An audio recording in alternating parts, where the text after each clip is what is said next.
I'm Kara, I'm Tanya. and this is The Fairer Sense, Rad women and real money stories. instead of the same old financial bullshit.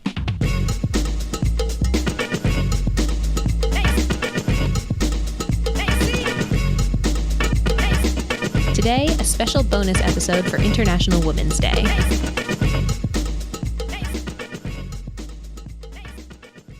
Hey, Tanya. Hey, Kara. Happy almost International Women's Day. Indeed, happy International Women's Day. I'm so glad to be a woman on this day and most days. An international woman. Yes, a woman of international renown. Yes. Yeah, I'm so excited we could do this bonus episode and have a chat about some rad and badass ladies in the current world and from history who have really helped us get to where we are and are helping to press us forward. Yes. Okay. Something I've done pretty much my whole life is it used to be notebooks and pictures, and now it's digital. But I keep a list of badass ladies. There's literally a folder on my desk called Badass Ladies. And anytime I come across a woman that I think has done kind of amazing stuff, I'll drop a link about her into that folder, or I've got a big bulletin board above my desk and I'll write a quote that she said that I really like, or if I have a card or something, I put it up there to remind myself that I am part of a badass sisterhood that reaches very far into the past and very far into the future, and we are all linked together. I love that. That's so awesome. I think it's especially like because you work from home and you work for yourself, I imagine it can get very easy to feel solitary and isolated. And so I love that idea of really grounding yourself in the continuum of women in history. Yeah, it does. Definitely now that I do work from home. And I think historically I've always loved it because it does give this sense of community to me, even though I'm not necessarily in someone's presence. And I also, sometimes it feels very overwhelming when you look at the state that the world is in, and it's very easy to get down. But hearing what other people have accomplished, hearing what other women have accomplished when they are up against the same or different or bigger obstacles, it inspires me. It lights a fire under my butt. And I say, if you could do that then, I can certainly do this now. I love that. And like, just to get real and go with that depressing vibe for a sec. Something when we started talking about doing a bonus episode for International Women's Day, one of the things that I found was this report written by the World Economic Forum that was the 2017 Global Gender Gap Report. And it found, brace yourself, that we are, guess how many years away from gender pay parity we are. No, I won't even make you guess. It's 200 years. 200 years. How many generations is that? Like 10 generations? Yeah, we can all feel really good about the progress that women have made, and we're going to celebrate some of that today. But oh my God, there is still so much work to do. Yeah, so take up the fight, ladies, because we need you out here. You need you out here. But like Tanya just said, there are some amazing women who have done incredible things. And so in honor of International Women's Day, we wanted to let you in on some of the ladies from history that we love and admire and are inspired by.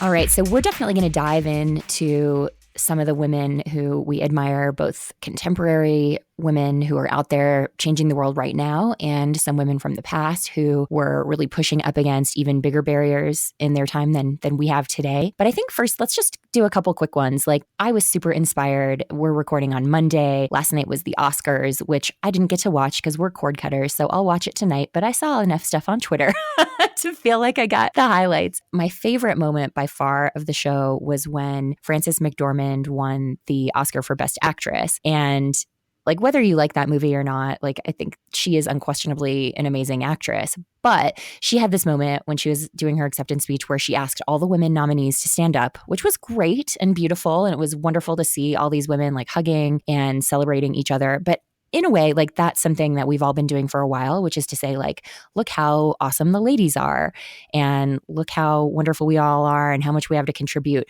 But what was so powerful, I think, is what she did next, which was then to say, like, we are all out here, we have something to say, and our projects need financing. Like, that was just incredible, because even though that seems like a small thing to say, no one's ever said that before. No one's ever sort of connected like the awesomeness of women with the money of it, which is like, we need your money. We need your money to do this and to get equal. And then, of course, she ended her speech talking about inclusion riders, which is this idea that, like, if you're a big star, you can insist that there's diversity and equity in the casting in your movies and TV shows, which I think most of the world didn't even know that was a thing. So it's great to put that out there. And I'm really hopeful that lots of stars will start doing that. Yeah, I really felt like she used her platform very well. And I didn't watch the Oscars, but I saw it on Twitter. And I really loved it. There's actually this little video that someone made, and she laughs as the women are standing up, and in parentheses, it's like Frances's unique laugh, which I just thought is an adorable thing to say. But yes, shout out Frances McDormand. Somebody that I wanted to shine a little spotlight on is Monica Ramirez, who some of y'all probably saw at the Golden Globes. She's an activist, and she was Laura Dern's date to the Golden Globes.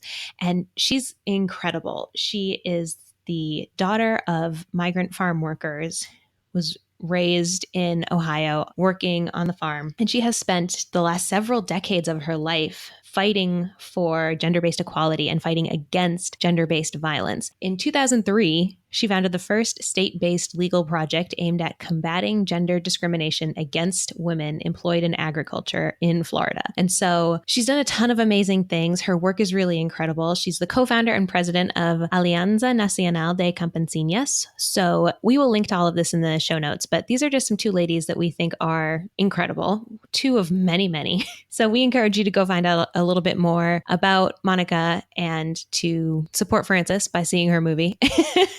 And just support your ladies in any way you can. Specifically, if you have like venture capital to give, maybe like finance some ladies' creative projects. Yeah, absolutely. If you're looking to invest in some ladies, we got lists for you.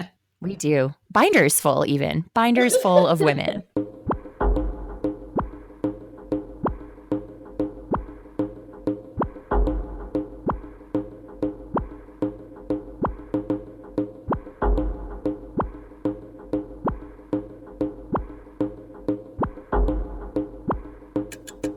Something that, Kara, like I feel really strongly about saying is that, you know, you and I both wanted to give some good representation here and represent some diversity. And it's pretty disappointing, though I guess not surprising, that if you look through history, it's relatively hard to find women of color who were leaders, particularly in financial things, because of course this is a show about women and money. So that was our focus. And not to say that there weren't women of color out there like doing incredible stuff, but I think a lot of them have been forgotten by history, of course, because it's usually written by the white dudes, or at least it was in generations past. And you know, you also just have like white women, though they certainly faced huge barriers, many of which are gone today, they had fewer barriers than women of color. So they were able to do some stuff that maybe women of color weren't. But I do say, like, just as a blanket statement, I wish that our list were a bit more diverse, but I think of that as like a call to arms, that we just have to all do better and lift each other up so that 50 years from now, or even maybe just 10 or 20 years from now, the women doing something similar to what we're doing have a more diverse list of women to tout. I definitely came into this episode and specifically did try to find women of color. And I've got some that I'm super jazzed to share with y'all. But your point is so well taken. History is written by dominant groups, and the dominant group has been white people for a long time. And so something that I'd like to encourage all our listeners is that as they're going through and finding inspirational quotes by women, try to widen your search beyond the Susan B. Anthony's of the world.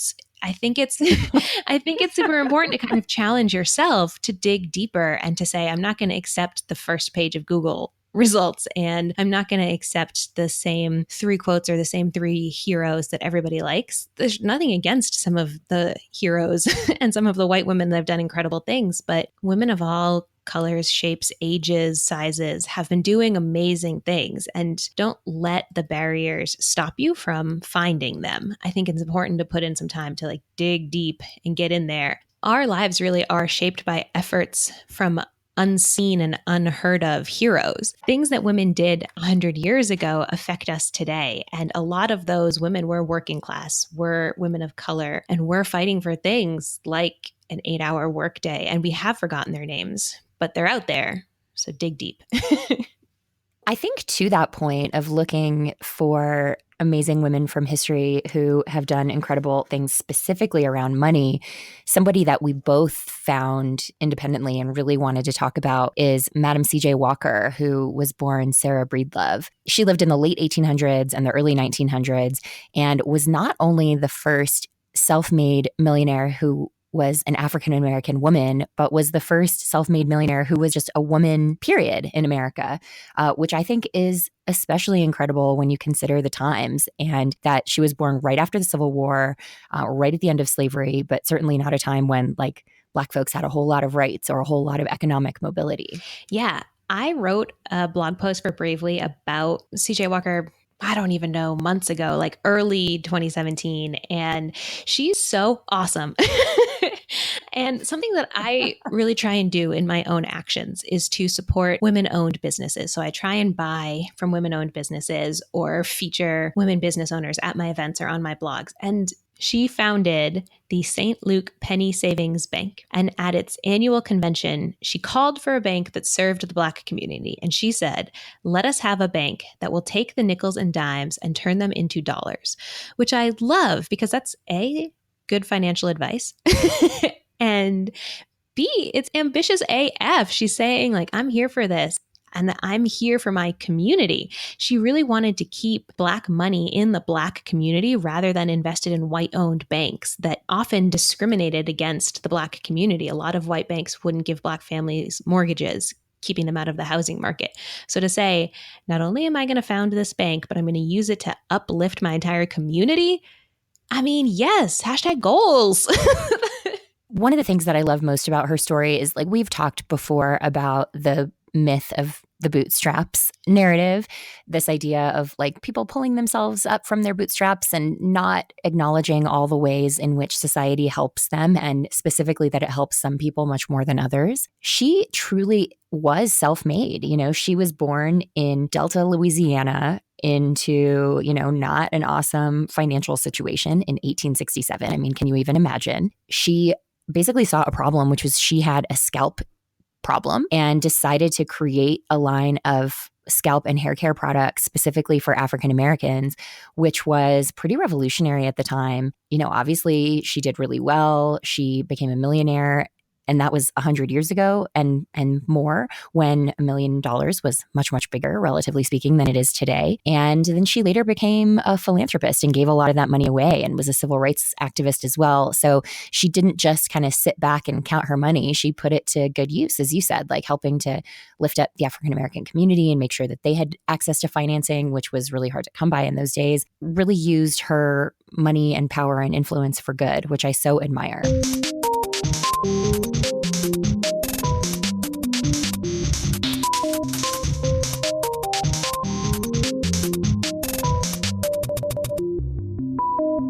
Up next, big shout out to the recent Federal Reserve Chair, Janet Yellen, who until just about a month ago was the most powerful woman in the world, if you're talking about financial and fiscal policy.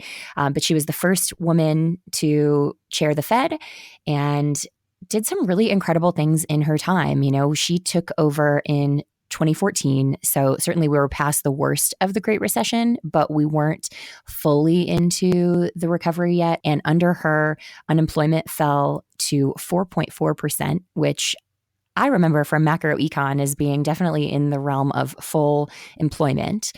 She also saw the economy grow at 3.1%. And I recall also from macro that ideal growth is 2 to 3%. So that's very robust economic growth. And she saw GDP increase by $1 trillion. So like all really good stuff. Plus there was low inflation during her time. And there were also a record number of Dow Jones Industrial Average highs during her tenure. So she was good for the stock market as well. But I think like in a scenario that a lot of women know very well, even though she did a spectacular job as Fed chair and really helped to stabilize the economy and to do a lot of stuff that we're all benefiting from fiscally and monetarily, she got the boot from Trump. And there is typically a tradition of presidents keeping Fed chairs in for 2 terms unless they are screwing up royally. And she was the first the first Fed chair who was doing a good job, who didn't get a second term. So yeah, ladies, like, this is definitely one of those good reminders that even when we do a great job and have great accomplishments, it's not enough to stay in the job and to prevent us from getting replaced by the next guy in line, usually a white guy. Definitely a white guy in this case. So just want to give Janet a big shout out for doing such a great job, and also for being a groundbreaker in a very historically male club. I have to say, I love that a woman held that position. And I love this intersection of money and government and ladies, because so often people who are creating or upholding the law, right? People who are part of the government, it is old white men. And I think it's very, very, very important that women not only build their own businesses and advocate for themselves, but that women participate in institutions that exist, and that we change the institutions from the inside out. And so I think for millions of people, particularly millions of women and girls, to see a woman Fed chair is and was amazing. There's little that's out there that suggests that she was in those Fed Board of Governors meetings, like pushing for policy that would benefit women or things like that. So I have no idea if she counts herself as a feminist or those kinds of things. But to your point, like, it's about representation. And so seeing women in leadership roles, I think, is really critical. But it's also, the research says that when women are in executive leadership positions, they tend to hire more women, and they tend to hire more people of color. So, like, we just need more women leaders. And I think particularly when you've got such a powerful one, it was a really great thing for women, and also like a really horrible thing that, of course, like, despite doing a great job, she got the boot after only 4 years to be replaced by a white guy. Mm-hmm.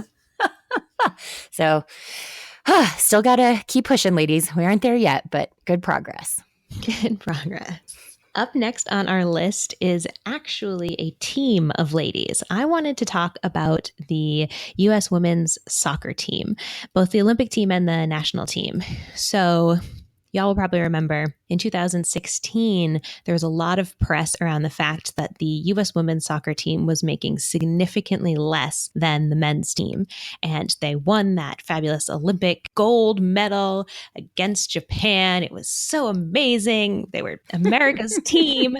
And then it came out that, oh my gosh, the pay discrepancy between the women and the men is bonkers. And I have statistics to tell you. So in March of 2016, it came out that women were making 40% of what the men's team were making. In 2015, here's one example. Hope Solo, who's probably one of the most famous members of the team, she was the goalie. She made $366,000 for playing in 23 games, versus the goalie for the men's team in 2014, Tim Howard, made $398,495 for playing in 8 games. So she was putting in, like 3 times the work and making still less than he was. Alex Morgan, another female soccer player, the highest paid woman in U.S. soccer, made $450,000 versus Landon Donovan, who is a famous male soccer player, made $2 million just from their team's pay. And now endorsements are a whole other thing. And just when the numbers are this egregious, it's bonkers. Especially the women's U.S. team is the number 1 team in the world. Like, this is not, oh, well, they play soccer sometimes, and isn't that so cute? They are the best of the best at what they do. And the discrepancies are bonkers. They're totally bonkers. And I'm pleased to report that in 2017, the team signed a 5-year deal that had a significant increase in base pay and match bonuses. It also includes per diems that were equal to the men's team and travel benefits, as well as financial benefits for players who wanted to do stuff like start a family while playing on the team. So they were able to fight this battle, but it was long and contentious, and they had to do it very publicly. They needed the public support, and they needed to make this a social issue in order to reach parity, which on the one hand, I'm like, yeah, way to use your platform, shed light on this issue. And on the other hand, I'm like, how are you not going to pay the number 1 soccer team in the world? That's wild. How do you expect them to do their job if you're not going to pay them? I mean, what is happening here? So, shout out to this victory. I'm so glad that they were able to get the money they deserve. And I also feel like it's so important that they did this because women's sports are not taken seriously, and it's still kind of unusual that a woman will play sports past, like, I played soccer when I was 6, but into high school and college and professionally. And I think it's really, really important that we pay these women what they deserve and that we hold them up so that other girls can see women succeeding in athletics. In the world, men's soccer is a much bigger deal and makes a lot more money. But to your point, in the US, it feels especially egregious to have such a big pay gap because, as you said, the women are the best in the world here, and our men are like laughably terrible. Yeah. You talked about Hope Solo, and certainly she is a controversial figure and is maybe not somebody who I'd be totally stoked to be friends with. She has been accused of domestic violence against her partner, and I think said some like fairly racist stuff before the Rio Olympics in reference to the Zika virus stuff. And so, yeah, like maybe she's not like the best human. Who knows? We don't really know her. So it's hard to say. But I do think like feminism and advocating for women means we have to advocate for all women in a way. And it's like nobody would ever question, like, think about all the male athletes who have done like terrible shit and then they still go to get like big sports contracts and nobody is upset about that. Like, I think about somebody like Kobe Bryant, who was accused of rape many years back, well before the Me Too movement, when women were much more likely to be accused of making things up or to be, just making claims to get money. And it didn't hurt his career at all. And I lived in LA for a long time. And like that dude was celebrated like crazy playing for the Lakers, even though LA is a very progressive town. And so like you have all these disconnects. Whereas like then I think women athletes, you say like a controversial thing and all of a sudden like, oh, she's a bad person. She doesn't deserve to get paid. Like, I'm sorry, but that's bullshit. Like if you're a great athlete, you still deserve to get paid. We can still judge you if you're a bad human, but like we need to apply the same standard to women that we do to men. I didn't know that she had said some racist stuff or that she implied racist things. And that's a bummer. And I want to say, don't do that anymore, Hope. Please be better. Yes. But I do want to say, yes, for her job, for the effort that she put in, to just simply be paid that much less because she's a woman instead of a man is egregious. And I find that very awful.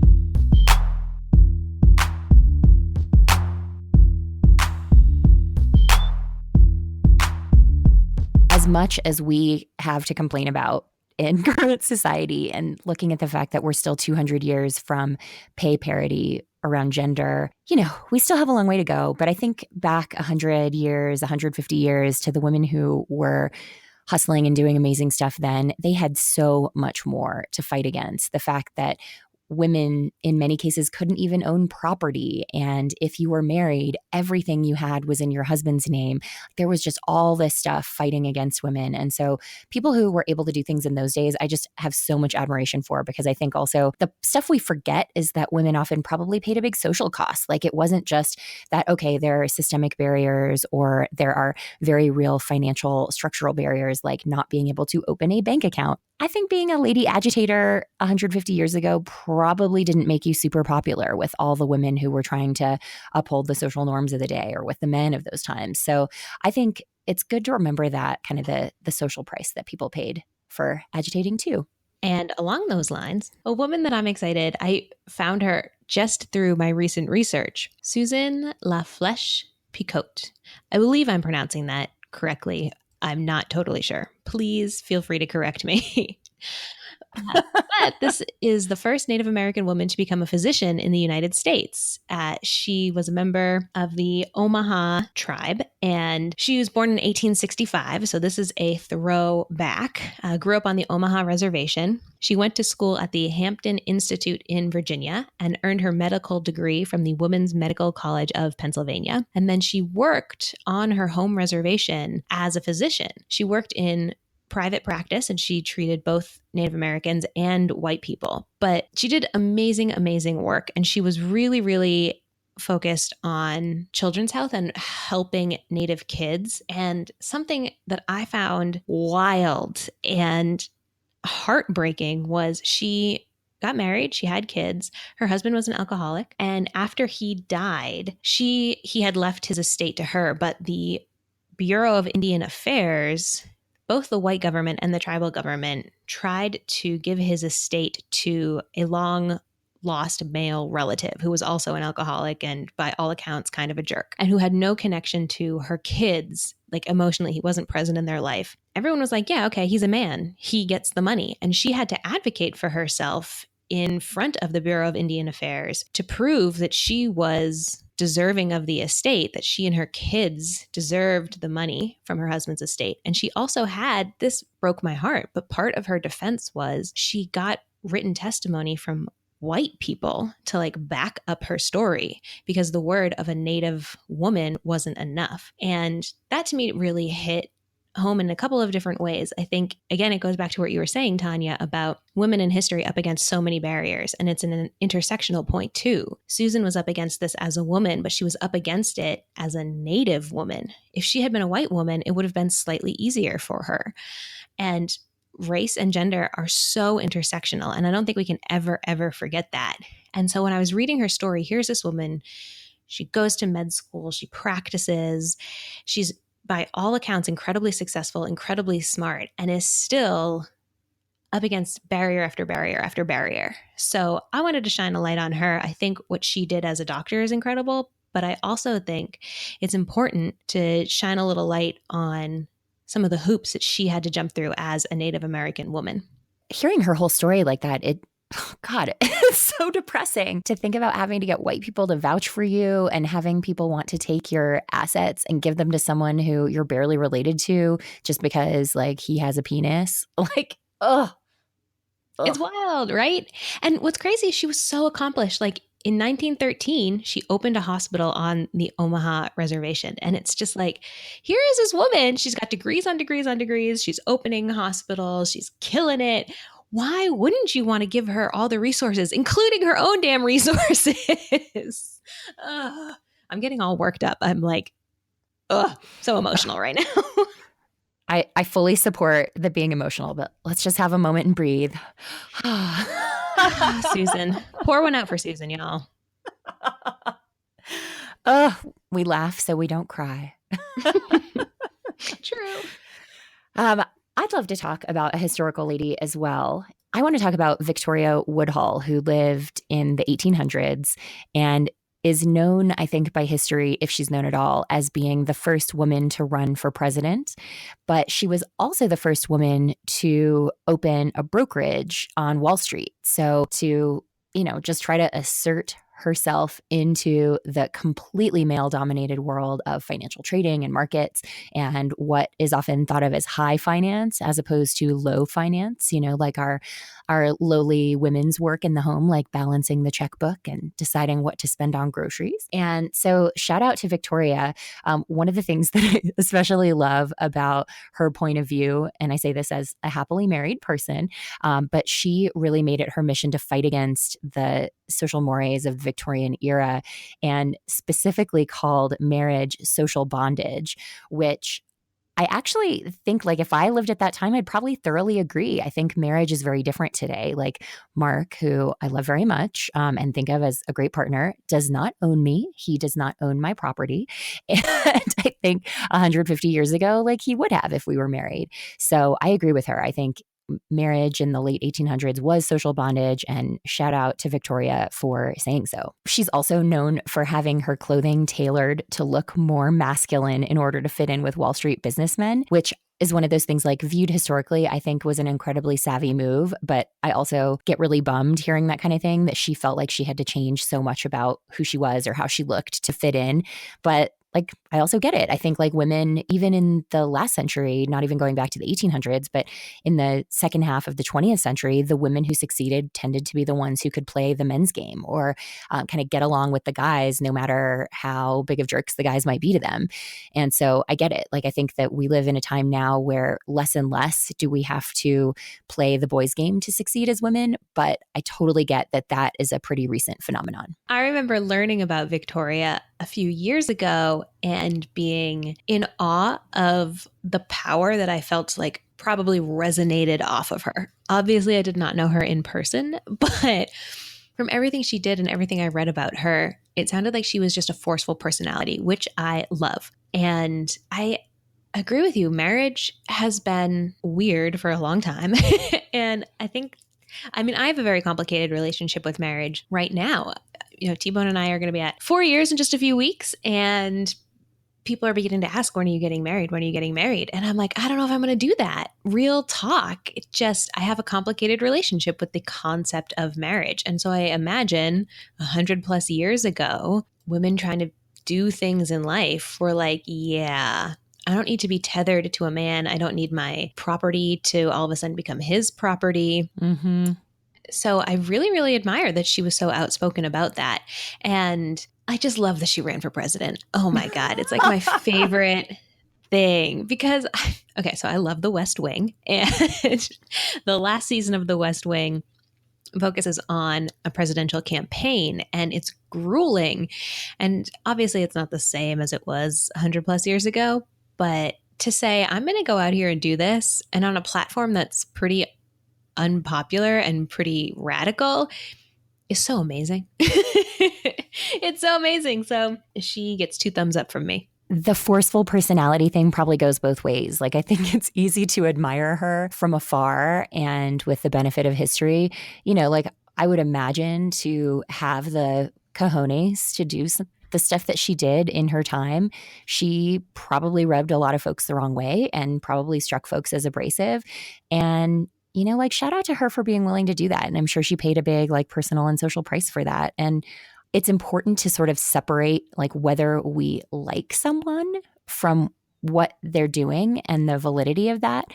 And so I think we're too quick to judge women historically on, or even, in current day, on how likable they are. And I just think that's the wrong metric. It's what are they doing to help other women and to help people generally? And what are they accomplishing and pushing for? And not oh, do I want to hang out and have a beer with her? Yeah, I do think you're right. I do think a lot of people judge a lot of people. I think men are included in this on likability scales, but it hits women so much harder. When a woman is unlikable, she becomes ostracized in a lot of ways. And you see that a lot happening today, let alone 50 years ago, 100 years ago, 200 years ago. So I think that's a really, really good point to bring up.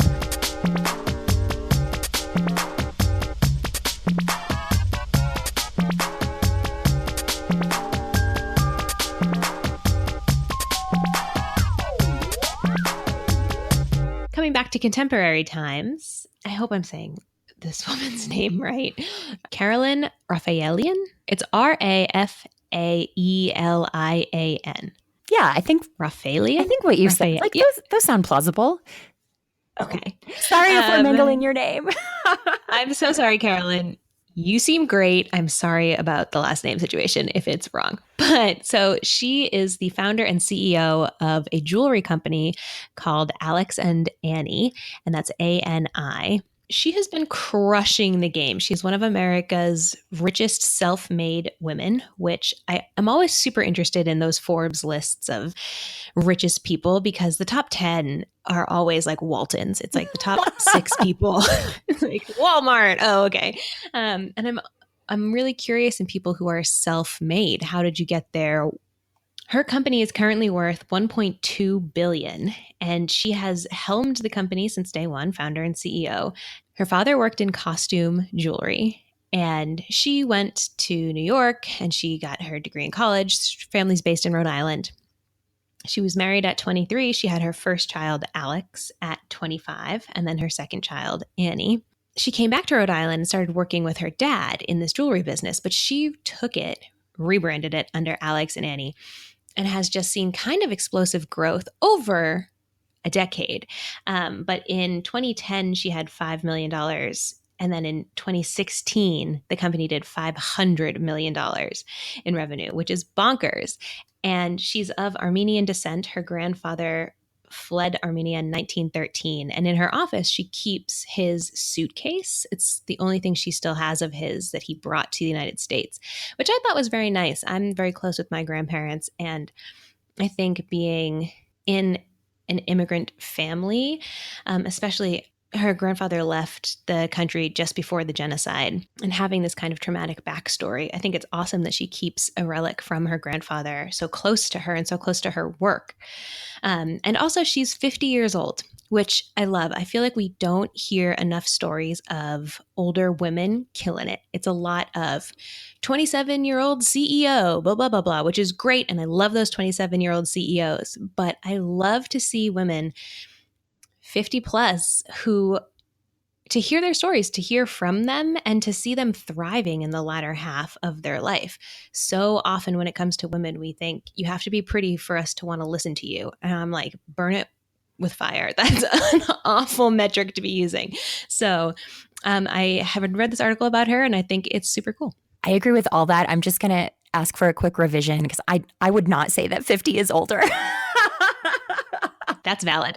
Yeah, no, it's so funny how like age perception changes. And that's where like I'm all of a sudden feeling like the late 30s thing where I'm like, yeah, I'm closer to 50 than I am to my early 20s. And so I'm going to refuse to call that older.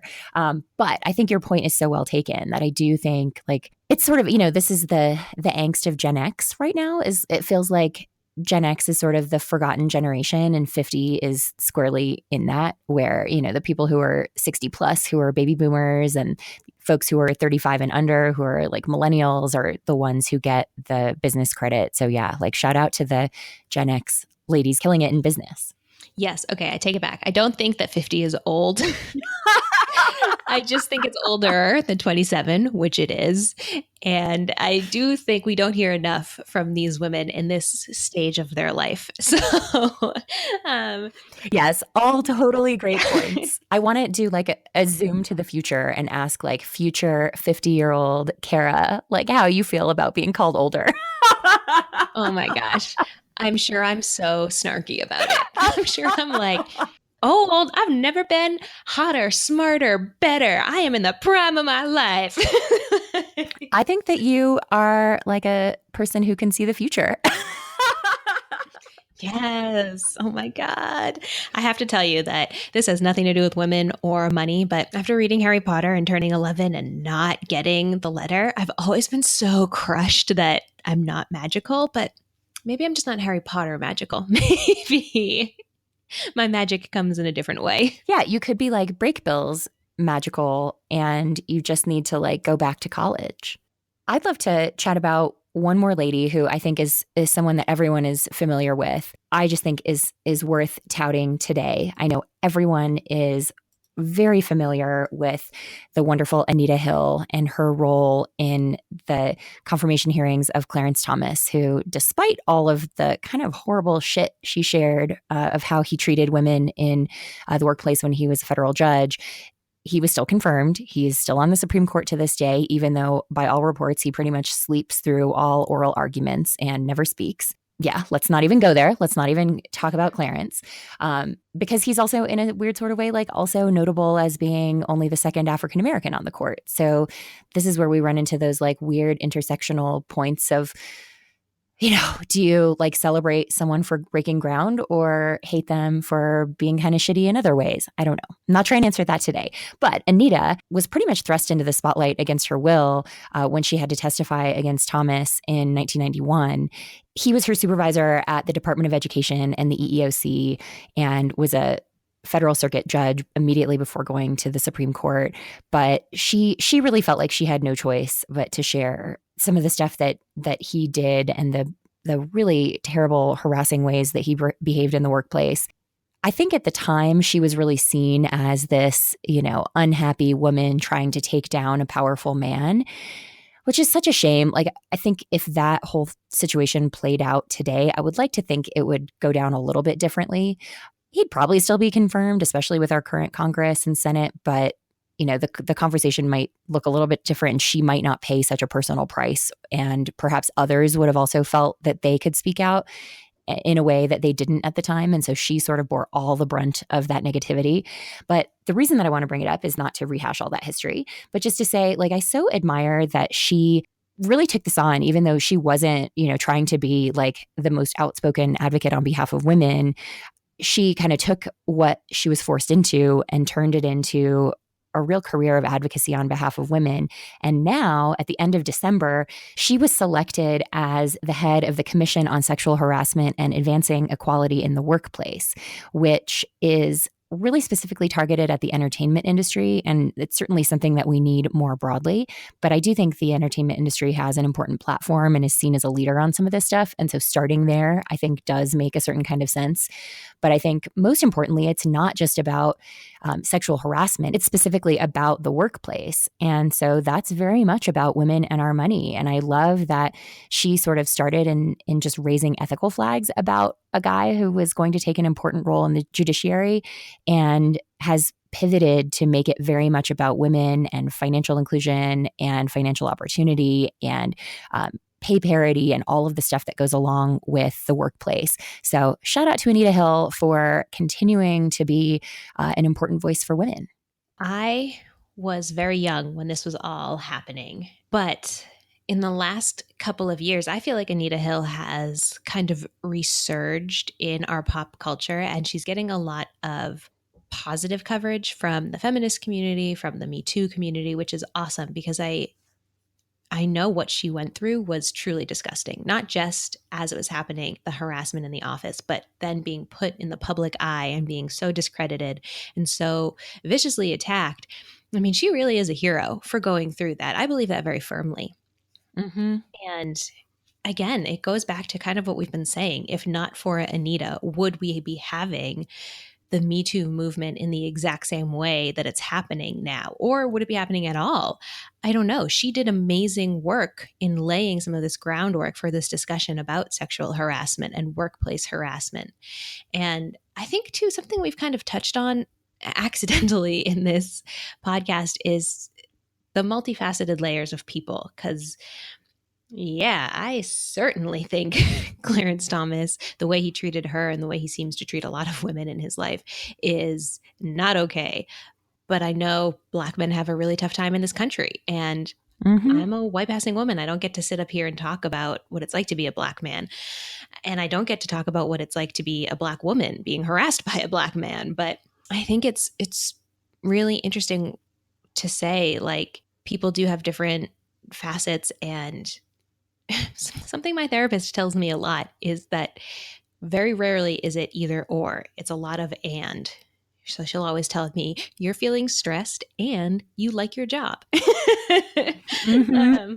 Shout out Anita Hill. You are a hero and we are here for you. Gosh, yes. A total hero. I think being willing to make herself a target. I'm sure she didn't expect that when she said she was just going to go testify to the Senate about Thomas's behavior. But she was willing to step into that spot at a time when a lot of other women who were equally harassed by him weren't, and probably a lot of white women who could have weathered it perhaps a little bit better. You know, when you're talking about sexual harassment, or as folks who were old enough to remember those hearings may remember it continually being called harassment, which I maintain was an attempt to try to downplay it because most people don't know what harassment is. And so I think that was a very deliberate decision on the part of the senators who questioned her. You know, like the way that Black women are always talked about as being so much more sexual than white women. And then you talk about sexual harassment, like there was so much of that infused in the questions that came back to her, and so much victim blaming and all the stuff you'd expect, but times 10 for that being almost 30 years ago. So she's had an incredible career, and I don't mean to suggest that she did that and then she's now doing this commission. She's also been a law professor. She wrote a book called Reimagining Equality: Stories of Gender, Race, and Finding Home. She's talked about the race gaps in home ownership. She's argued for inclusive democracy and the need for more female judges across the judiciary. So, like, yeah, shout out, Anita. You are awesome. Thank you for everything you continue to do for all women and all people.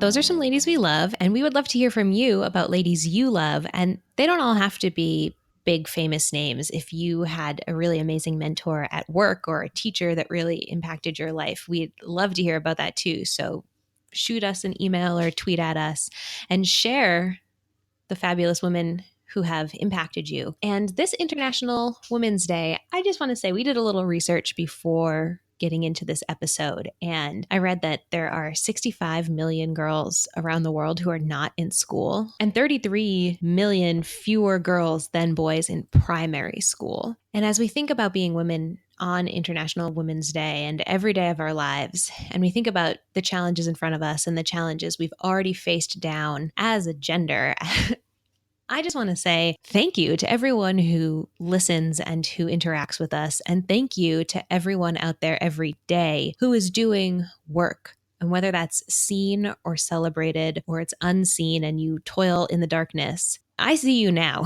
I see you today. I see you every day. I'm so proud to be a woman. I know that sounds, I'm like, am I proud to be a woman? But I am. I'm so proud to be a woman. I'm so proud to be a part of this legacy of women who are fighting and who are not accepting the status quo. And so thank you for being part of it. For those who want to participate in International Women's Day more directly, the hashtag this year is #PressForProgress. We will be tweeting from @FairerSense on Thursday, which is International Women's Day. And if you're listening to this podcast later, you can still absolutely participate in the discussion. You can use that hashtag or you can just tweet at us anytime. And we are always happy to lift up other women. And one thing I want to give a quick personal selfish shout out to is, there has been so much debate lately about gun control and gun violence. And Kara and I really do see the need for gun control as in many ways a women's issue. Women are so much more likely to die by a gun than men are, just as women are more likely to be abused by a domestic partner and to be killed by a domestic partner. So I really feel strongly that if men were dying at the rates of gun violence that women are, the laws would change. But they're not. It, like so many things, is part of the war on women. Like, let's not give us access to birth control. Let's not keep us safe from guns.